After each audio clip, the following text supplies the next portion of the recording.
sekali tuan-puan sekalian, suratul Ahqaf, suratul Al-Ahqaf. Baik. Perkataan Ahqaf berasal menurut Ibnu Faris dalam lisanul Arab adalah haqafa. Haqafa. Iaitulah cenderung ke arah sesuatu hingga tergelincir. Beralih, berubah sehingga tidak nampak dah yang asal. Okay, bayangkan satu bukit yang besar tetapi bukan gunung. Tetapi bukit itu bukit pasir. Apa berlaku bila angin bertiup kencang? Fuh. Fuh. Bunyi angin macam mana tak tahulah dah.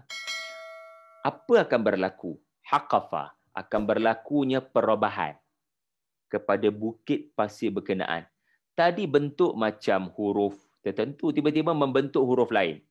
Tadi macam lengkung sekian, sekarang dah berubah lengkungnya. Bukit yang sangat mudah berubah akibat tiupan angin adalah bukit Ahqaf. Bukit pasir. Ya, bukan bukit yang keras ataupun seperti gunung jibal, ya. Itu bukan Ahqaf. Menariknya, ia adalah sifat kepada manusia yang mudah berubah akibat daripada mendedahkan dirinya kepada suasana-suasana yang merosakkan. Ya, dia cenderung untuk pergi ke tempat lain sehingga dia meninggalkan dasar yang lebih utama. Ialah angin bila datang, dia meniup pasir berkenaan menjadi debu, lalu berpindahlah daripada tempat yang sepatutnya dia berada. Subhanallah. Dengan hanya menyebut perkataan Ahqaf, ia merujuk kepada dua perkara, tempat dan orangnya. Antara tempat yang bukit pasir, angin kuat bertiup dan mengubah struktur bukit pasir adalah di penghujung tanah Arab di tempat yang bernama Yaman. Oh, rupa-rupanya ia adalah tempat yang mana ada satu kaum hidup di situ, kaum Ad. Menariknya, perkataan Ad dibahaskan oleh para ulama, ia ada makna. Ya, kita tak tahu apa makna sebenar, tetapi sekurang-kurangnya bila ia menjadi kalimah di dalam Al-Quran, Al-Quran ada perkataan ada, ada perkataan raja'a, ada perkataan yang menunjukkan kembali ke tempat asal. Tetapi kerana mereka sangat suka dengan apa yang mereka nampak, padahal apa yang mereka nampak itu merosakkan, ya, apa yang kita sebut tadi zukhruf, nampak menarik, lalu mereka pun meninggalkan titik asas mereka. Mereka berubah kerana tiupan angin hiburan yang datang dengan sangat kencang. Mereka meninggalkan dasar, iaitulah apa yang dipesan oleh nabi-nabi mereka, iaitulah Nabi Hud alaihi salam. Lalu kerana mereka duduk di tempat yang langsung tidak mengajar mereka erti apa-apa perubahan boleh, tapi jangan sampai yang dasar pun kau tinggalkan, maka kaum itu juga terkena azab yang ada kena mengena dengan angin yang menerbangkan mereka dan rumah mereka dengan akar-akar sekali tercabut. Husuman. Ya, kata surah apa saya pada lupa di dalam Al-Quran, surah Al-Haqqah rasanya. Ya, dengan akar-akar pokok pun tercabut kerana angin yang memusnahkan, angin aqim, angin yang memusnahkan kaum Ad. Sebab setiap azab yang menimpa umat terdahulu, setiap azab menimpa umat terdahulu adalah bersesuaian dan berkadaran dengan jenayah mereka buat. Kalau jenis tidak suka mendengar apa Nabi kata, maka Allah datangkan bunyi yang sangat menyakitkan telinga dan menyebabkan pekak dan mati. Sebab ada kaitan dengan mendengar.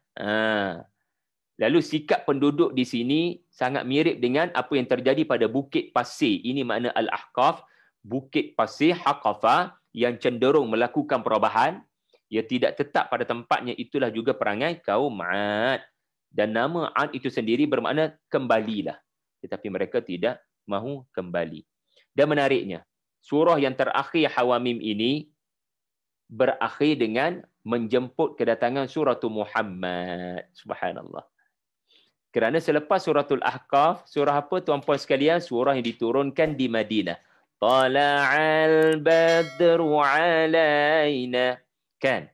Jadi antara surah yang terawal turun, ya, selepas Nabi berhijrah adalah suratul Muhammad. Suratul Ahqaf dia menutup tirai. Sebab tu kita tak pelik. Ya. Dalam Suratul Ahqaf ada cerita makhluk yang menghargai hidayah dan sangat suka hidayah ini. Dan mereka mengatakan, ini bukan seruan yang baru. Inilah yang Musa bawa. Itu siapa itu? Kalau saya tak sebut ayat mana, kita mungkin akan sangka Ahlul Kitab di Madinah. Ahlul Kitab di Yathrib. Memang isyarat kepada Nabi, engkau akan pergi ke tempat yang ada orang akan kata, qalu ya qaumana inna sami'na kitaban unzila min ba'di Musa musaddiqan lima bayna yadayhi yahdi ila al-haqqi wa ila tariqin mustaqim. Ya qaumana ajibu da'i Allah. Ayat itu bermakna, ayat dalam surah Al-Ahqaf, ayat 30. Apa yang dibawa oleh lelaki ini adalah apa yang dibawa oleh Musa. Tidak ada pertentangan antara apa yang ada, antara apa yang beliau bawa dengan apa yang Musa bawa. Kita dengar sendiri apa yang Musa bawa, dan sekarang kita dengar sendiri apa yang Muhammad bawa. Memang sebiji sama. Tapi soalannya, mana ada orang zaman Nabi Musa boleh hidup pada zaman Rasulullah di Yathrib, di Madinah? Tak ada. Yang hidup zaman Nabi Musa boleh mengesahkan. Kami dengar direct. Ya, kami dengar marfu'. Kami dengar direct Musa membacakan Taurat. Dan hari ini kami hidup lagi mengesahkan Quran. Mempunyai seruan yang sama, tidak ada perbezaan. Mana ada orang hidup zaman Nabi Musa? Jadi makhluk mana ni yang masih lagi hidup? Jin. Maka jin memberi kesambutan hangat seakan-akan tala'al badru alaina. Mari kemari wahai Rasulullah, kami akan support perjuanganmu. Wa id sarafna ilaika nafaran minal jinni yastami'una al-Qur'an falamma hadaru qalu ansitu. Bila jin dengar Quran dibacakan oleh Nabi, jin pun kata senyaplah ke. Dengar apa yang dibacakan. Subhanallah.